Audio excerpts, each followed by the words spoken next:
어제였죠. 그 우원식 국회의장이 그 개헌 필요하지만 지금은 내란 종식이 먼저라는 이재명 그 민주당 대표 발언과 두고 우원식 국회의장의 발언과 조금 충돌하는 모습을 보이고 있습니다. 그러니까 개헌 조기에 대해선 동시 투표를 제안했죠. 우원식 국회의장은. 그런데 여기서 이재명 민주당 대표가 사실은 좀 반대한다 이런 입장을 표명하고 있어요.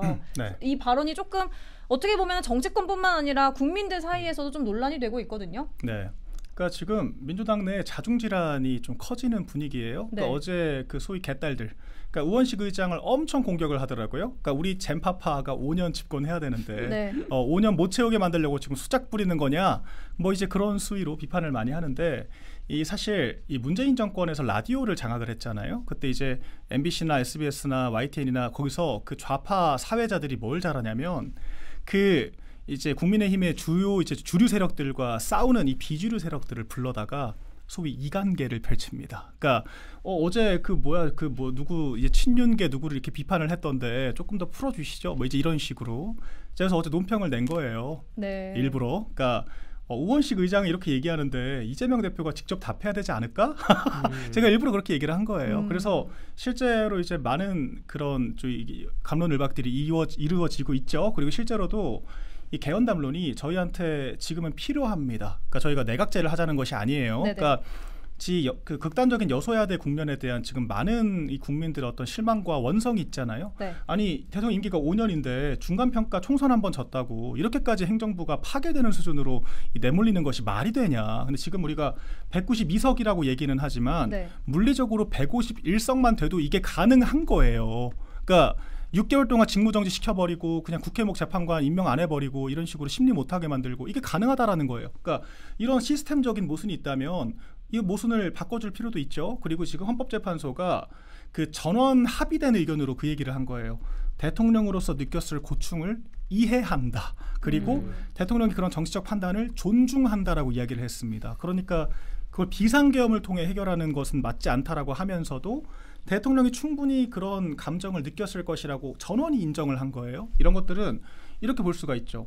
아니 대통령은 탄핵 심판을 받았는데 그러면 이런 마찬가지 폭거를 저지른 야당은 무슨 책임을 졌지? 이런 생각을 하겠죠. 그래서 이런 책임을 지는 일환에서 그 야당이 그 거대한 그 의회 권력을 내려놓아야 한다라는 그런 문제 제기를 충분히 저희가 개헌을 통해 할 수 있는 것이고요. 또 이런 측면이 있습니다. 그러니까 이재명 대표가 오늘 아침 발표한 입장문은 요약하자면 이거예요. 나는 5년 하고 싶은데 나는 5년 할 건데 내가 왜 개헌을 해야 되지? 그러니까 사실 그런 기득권 세력들의 저항 때문에 지금까지 개헌이 안 됐던 거거든요. 네네. 그래서 우리가 이재명을 압박할 수단이 될 수가 있죠. 이를테면은 국민의힘은 이 개헌을 위해서 우리가 육참골단에 각오를 하겠다. 그러니까 윤 대통령이 임기에 연연하지 않겠다라고 이야기를 한 것처럼 그러니까 우리가 다음 총선 3년 남았죠. 총선으로 대통령의 임기를 맞추고 이걸 미끼로 해서 야당이 협상 테이블에 와라. 이렇게 얘기를 하는 거예요. 그래서 이제 우리가 유리한 그런 조문들을 만들 수가 있겠죠. 그래서 3년 임기의 국민의힘 그리고 5년을 고집하는 이재명 사실 이런 구도가 만들어진다라고 했을 때 네. 사실 저관여층 입장에서는 우리가 왜 이재명한테 5년이나 힘을 실어줘야 돼?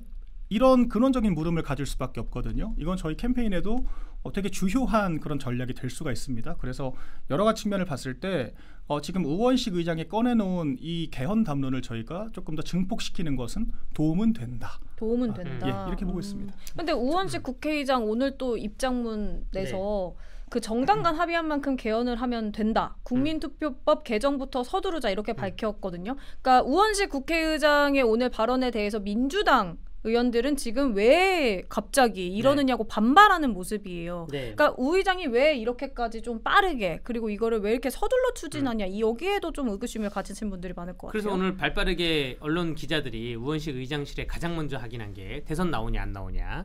우원식 의장실에서는 안 나온다라고 이제 얘기를 했고요. 아까 공식적으로 얘기한 게 아니라 그 이제 내부적으로 다 이렇게 얘기를 한 거고.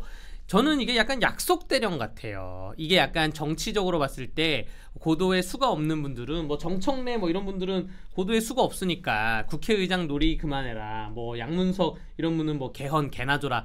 이분들이 약간 그 정치적 수가 없는 거예요. 아니면 본인들이 병사로 이용되고 있다던가. 왜 약속 대련이냐면 자, 국민의힘은 우리 아까 전반기에 주제를 얘기한 것처럼 우리는 이제 막 확 타오를 겁니다. 야, 누구 어떻게 갈 거야? 윤심은 누구한테 갈 것이냐? 또 누가 어떻게 올라올 것이냐? 이 폭넓은 후보군들 한 6명 중에서 누가 이길 것이냐? 라는 것인데 민주당은 지금 재미가 없거든요. 지금 이재명 추대론까지 나왔잖아요. 네네. 그래서 우원식 국회의장이 한번 지르고 그 다음에 연속적으로 나온 사람이 김두관입니다.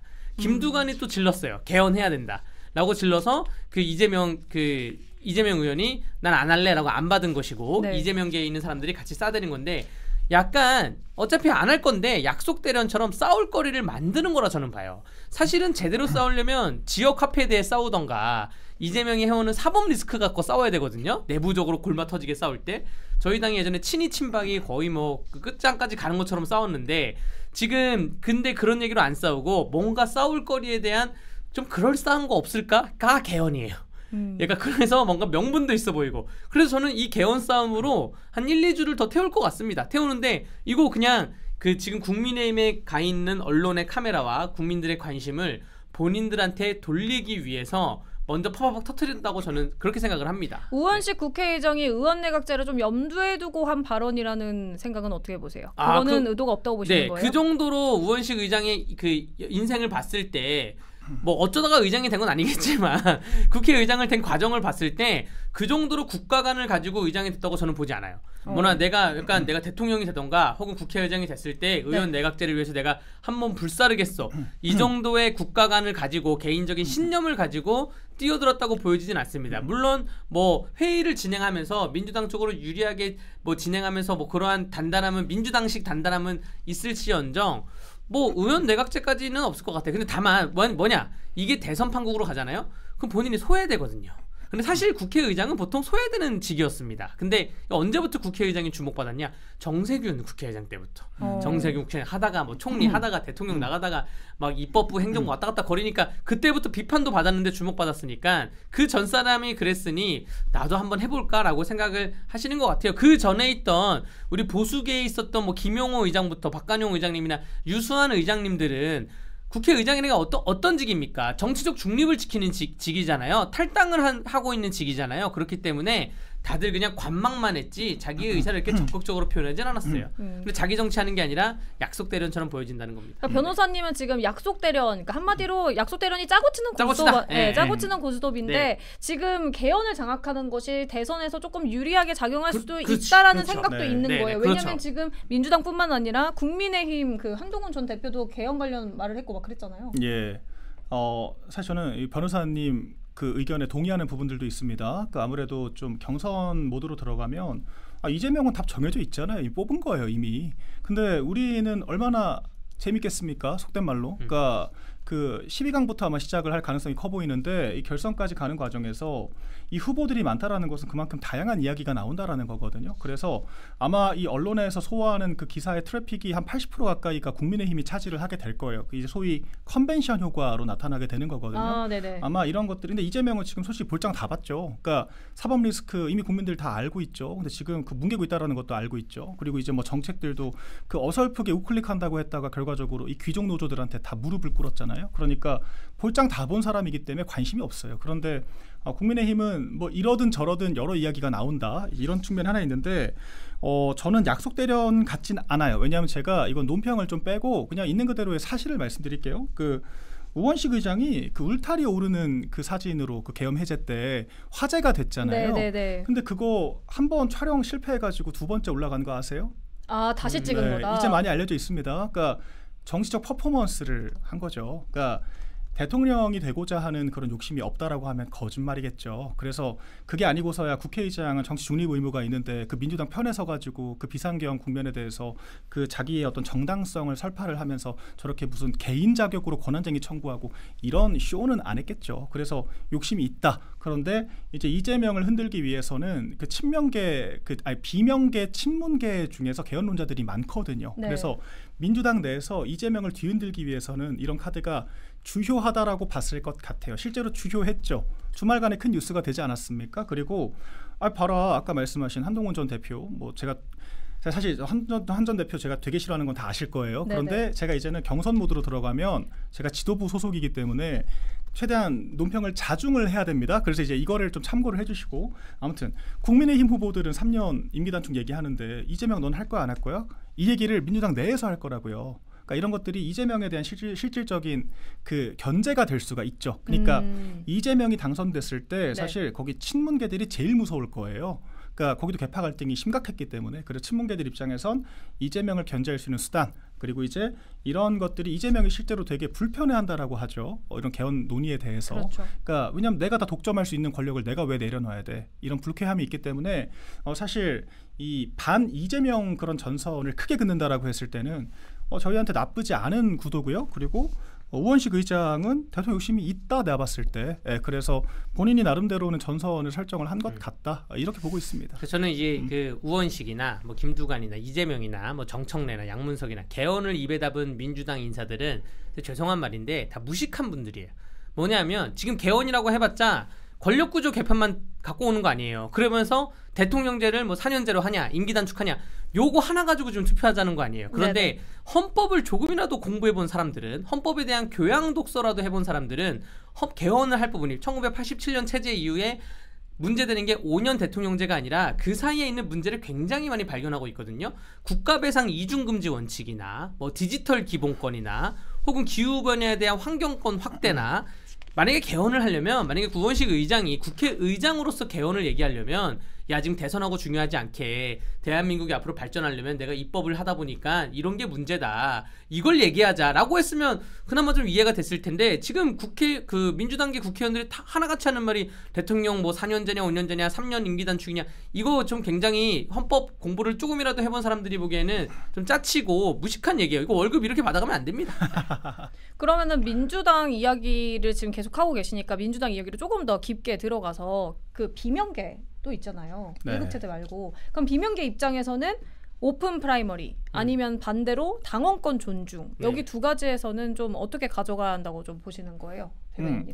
사실 이거는 뭐 저희한테 중요한 이슈는 아닌데, 그러니까 민주당은 기본적으로 좀 당원의 권리를 폭넓게 인정하는 정당입니다. 그래서 경선을 했을 때도 거기는 이제 권리당원도 층위가 엄청 다양해요. 그래서 그 다양한 층위의 권리당원들이 후보를 선출하는 폭넓은 권한을 가지기 때문에 사실 저쪽은 조직 중심으로 간다라고 봐야죠. 이제 오픈 프라이머리는 그런 당의 어떤 당중심적인 의사결정을 탈피하고 싶어하는 비명계들이 좀 주장을 하는 거죠. 실제로 20대 이 대선 경선에서 그 국민 선거인단 투표, 그러니까 오픈 프라이머리 투표에서 이낙연 그 전 대표가 거의 될 뻔했거든요. 막판에 67%인가 얻었어요. 그래서 정말 그 경선 한두 번만 더 했으면 전당대회 한 2주만 더 했어도 후보 바뀌었을 수도 있다 이런 말이 나오는 거거든요. 그래서 아마 이재명 대표 쪽에서는 싫겠죠. 우리 비명계 입장에서는 이 조금이라도 소위 이제 개딸당 탈피를 위해서도 그렇고 조금 더 이 비명계 후보가 비집고 들어갈 틈을 만들기 위해서는 당 중심 결정보다는 국민 중심이 되는 것이 맞다라 그래서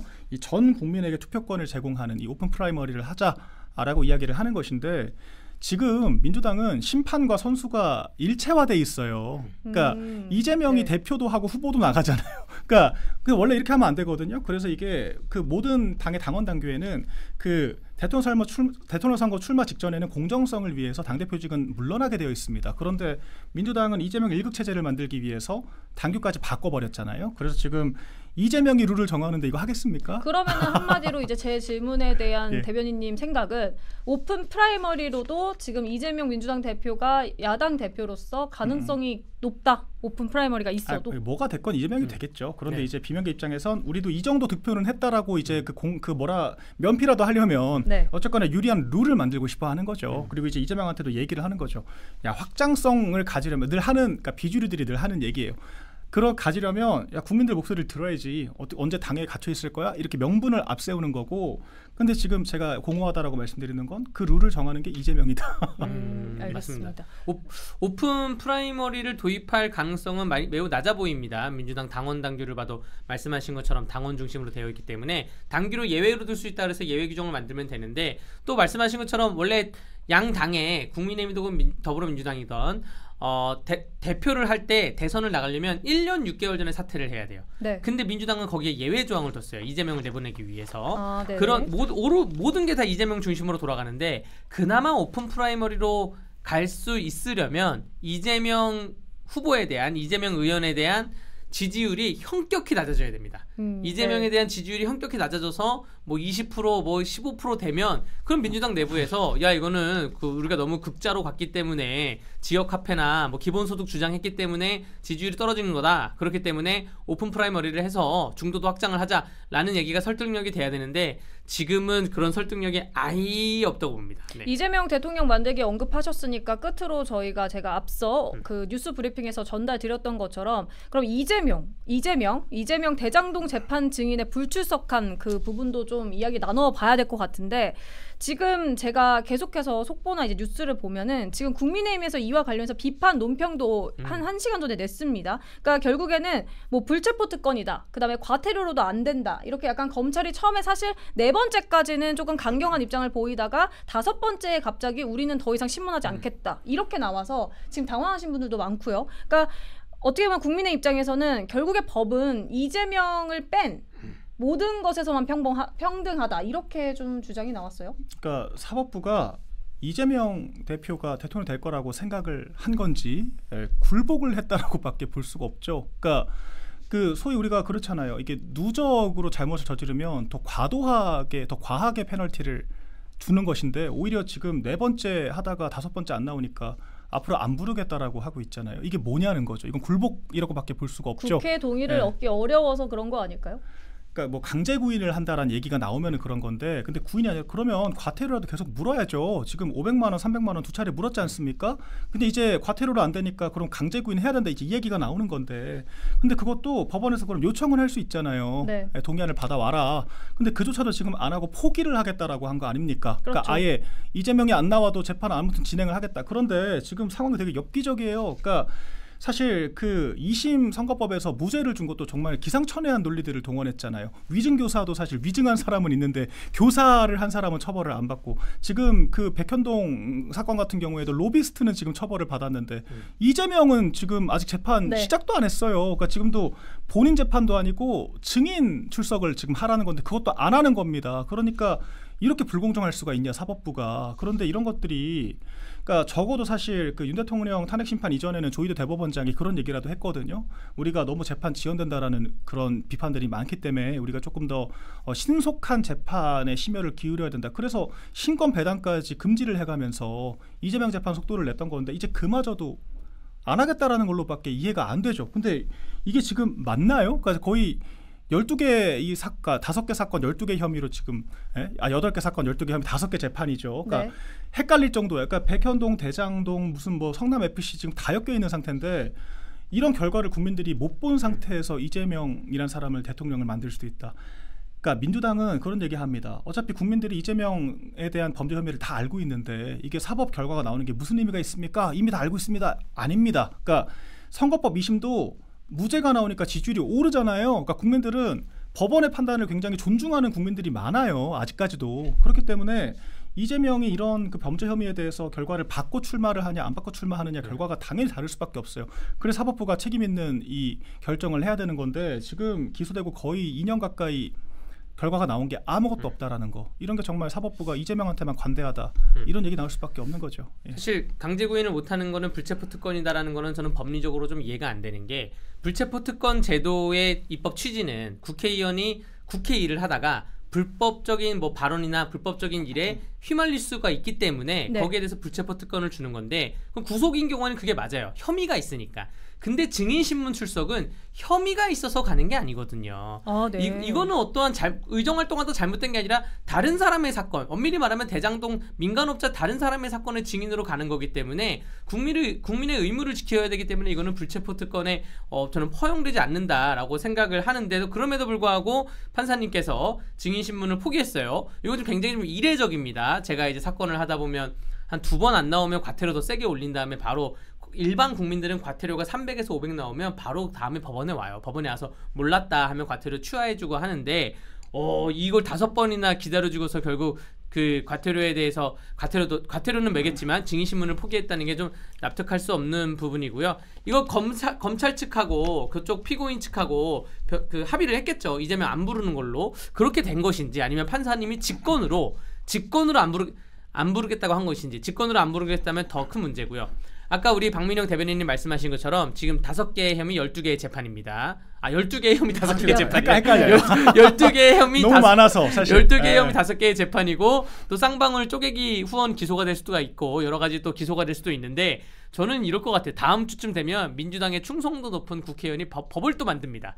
대선 후보자들은 그렇죠. 재판 안 받는다. 근데 그게 또 그렇게 하면 모든 건달들이 대선 후보로 등록하니까 그렇죠. 뭐 정당의 뭐 그 후보자로 추천된 사람, 공직 후보로 추천된 사람은 재판을 안 받는다. 뭐 이런 법을 만들까봐 좀 걱정돼요. 이거는 입법 독재를 하는 그렇죠. 거죠. 예. 네, 저는 이제 뭐가 또 걱정이 되냐면 사실 이재명 대표께서 그런 얘기했잖아요.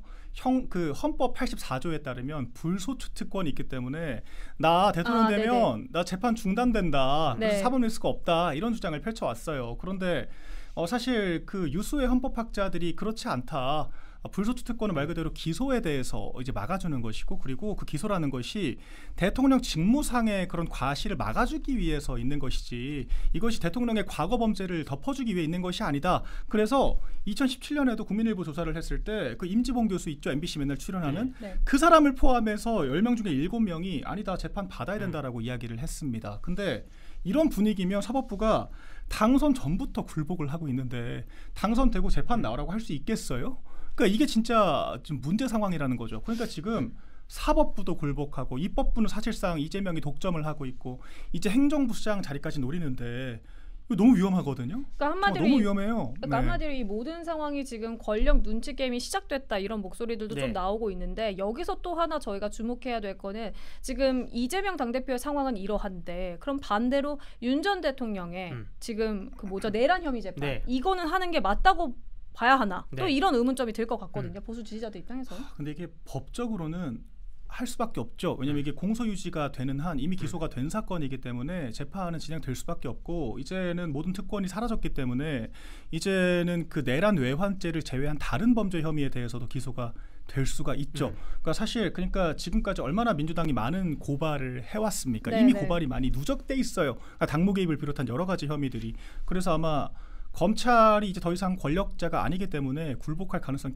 그래서 제가 어떻게든 정권 재창출을 해야 서로가 미래가 있다라고 이야기를 계속 드리는 거예요. 그래서 저희가 이해관계가 일치할 수밖에 없다라는 거고 결론적으로 그 헌법재판소도 사실 양쪽 다 문제라고 이야기를 했습니다.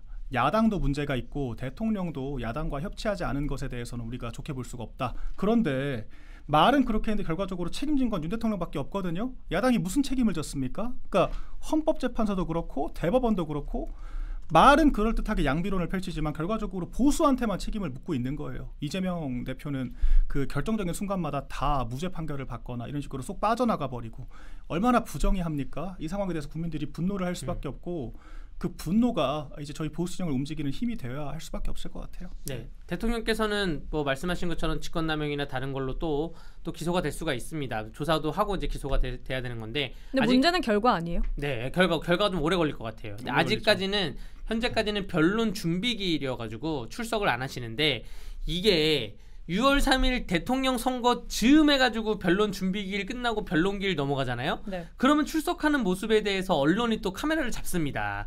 이게 또 국민의힘 진영에는 좀 안 좋게 보여질 거라 저는 보여지고요. 변론 준비기일을 6월 3일 이후까지 충분히 끌어야 된다 보여지고 아까 이재명 대표가 뭐 자기 대통령 되면 소추 안 받는다? 이거는 이미 홍준표 지금 현재 대구시장이 2017년에 대선을 나와서 문재인 대통령하고 붙었을 때 성한종 리스트 사건으로 항소심에 대해서 뭐 재판을 받고 있었어요. 거기에 대해서 재판을 이어가니 안 이어가에 대해서 말씀하신 것처럼 헌법학자들 10명을 상대로 그 인터뷰를 했을 때 그중에 7명이 재판 계속 해야 된다라고 했어요. 왜냐?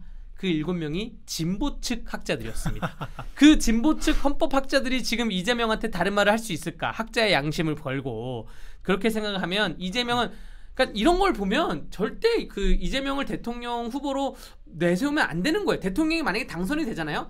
재판을 5개를 다녀야 되는 사람입니다. 그렇게 말씀드릴 수 있죠. 근데 이게 진짜 무기력한 게 근데 재판 그냥 거부해버리고 사법부가 알아서 기잖아요.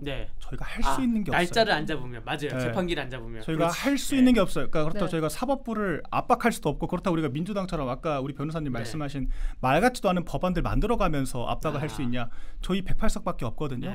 그 108석 중에 그나마 한 10석 정도는 지금 우리 편인지도 모르겠습니다. 그러니까 이런 상태이기 때문에 진짜 이건 나라가 박살날 수가 있다. 예, 전 이런 위기의식을 느끼고 있습니다. 그럼 여쭤볼게요. 그러면은 보수 진영에서 어떤 후보가 나와야 한다고 생각하세요, 대변인님은? 제가 사실 정말 저 심판이라니까요. 저 네. 경선을 제가 이제 들어온 그래도 상태라 말씀해 주실 수 있죠. 네. 저는 개인적으로 제가 아까 말씀드린 것에 다 힌트가 있었다고 봐요. 저는 의리가 있었으면 좋겠어요. 그러니까 우리가 추구하는 이 이념 기치와 방향성에 대한 그런 확고한 자기만의 정체성이 있어야 되고요. 그다음에 우리는 이념 결사체거든요. 네. 정당이라는 것은 정권을 만들어내기 위해서 같은 생각을 가진 사람들이 모인 결사체예요. 그 사람들에 대한 존중이 있어야 돼요. 근데 지금도 사실 이번에 그 김상욱, 우재중 같은 사람들 공천도 딱 그거지 않습니까? 그 일전에 고생했던 우리 예찬영 같은 사람들, 그 사람들 다 이제 이미지 나빠졌다라고 뭐 과거에 막말이 있었니? 막말이 중요한가요? 이렇게 무슨 뭐 5개 재판 받고 있고 전과 4범인 사람도 대통령 나오는 마당에 왜 우리만 과거 발언까지 끄집어내서 단죄를 우리 내부에서 자해를 하죠? 그래놓고 그럼 김상욱 같은 사람들 그래서 이미지 적당히 괜찮다고 해서 데려왔더니 뭐가 있나요? 또 자해만 하고 있죠. 그러니까 우리 사람 안 챙기고 또 다른 사람 데려오고 또 강성층 중도층 타령하면서 또 강성층이라고 또 내치고 또 이상한 사람 또 영입시키고 이러니까 지금 당에 주인의식 있는 사람은 없고 다 그냥 손님처럼 품평하고 남의 일처럼. 아니 우리가 배출한 대통령이잖아요. 우리가 배출을 했고 그럼 당연히 집권 여당으로서 우리가 뒷받침해야 될 책임이 있고 우리가 이 사람이 가지고 있는 공과 과에 대해서 같이 공동의 책임을 안는 거예요. 이제 탄핵됐으니까 출당시키자. 어떻게 이런 폐륜적인 얘기를 합니까? 그리고 그런 폐륜적인 정당에게 국민들이 그리고 표를 주겠어요? 어차피 대통령 만들어봤자 이 당은 또 손절하고 또 선긋기 할 텐데 이게 지금 반복되고 있는 거예요. 그러니까 저는 이런 이 보수당의 유약해 빠진 정말 이 자기 사람 안 챙기는 이 나쁜 고리를 끊어낼 사람이 필요하다라고 보고 있습니다. 변호사님은? 예, 저는 뭐 추가로 말씀드리자면 사실 모든 대선 후보의 가장 첫 번째는 그 깨끗함입니다. 그런데 상대 후보가 너무 더러워가지고 우리도 약간 그걸 좀 유연성을 가져야 되지 않는 생각이 좀 들고요. 아까 말씀드린 것처럼 최근 4개월간의 행보를 좀 봐야 되고 의리 말씀하신 것처럼 그리고 저는 헌법재판소의 결정문에 틀린 게 너무 많은데 네. 그나마 많은 국민들이 이해하는 정언 명제는 뭐냐면 대화를 해라, 협치해라 뭐 이 정도예요. 이거는 이제 교훈적인 그러한 개념은 대다수의 국민이 이해를 하는데 그러면 어떻게 해야 되냐? 적어도 정치권에 들어온 지 10년 정도가 돼야 됩니다. 적어도 5년은 넘어야 돼요. 그래야지 서로 상호간에 대화가 통합니다. 근데 우리가 당에서 꽃길을 깔아줘가지고 공무원 하던 사람 비대위원장 데리고 와가지고 당대표 시켜주고 이렇게 온 지 1-2년이 뭐야? 지금 한 1년 반도 안 된 사람을 가지고 후보를 내세우면 안 된다고 저는 보여주고요. 적어도 5-6년, 적어도 10년은 이 여의도에 왔다 갔다 거리면서 많이 보고 많이 들은 사람, 이런 사람이 대화하고 협치하는 정언 명제를 지킬 수 있다. 그게 차기 대통령이 돼야 된다고 생각을 합니다. 네. 알겠습니다.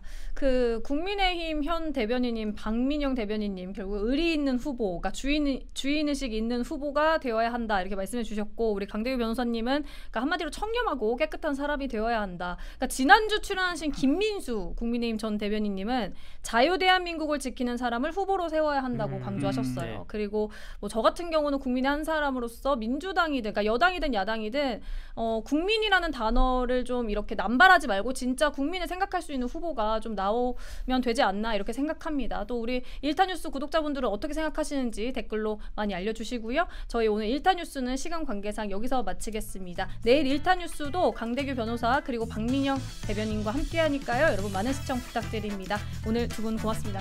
네, 감사합니다.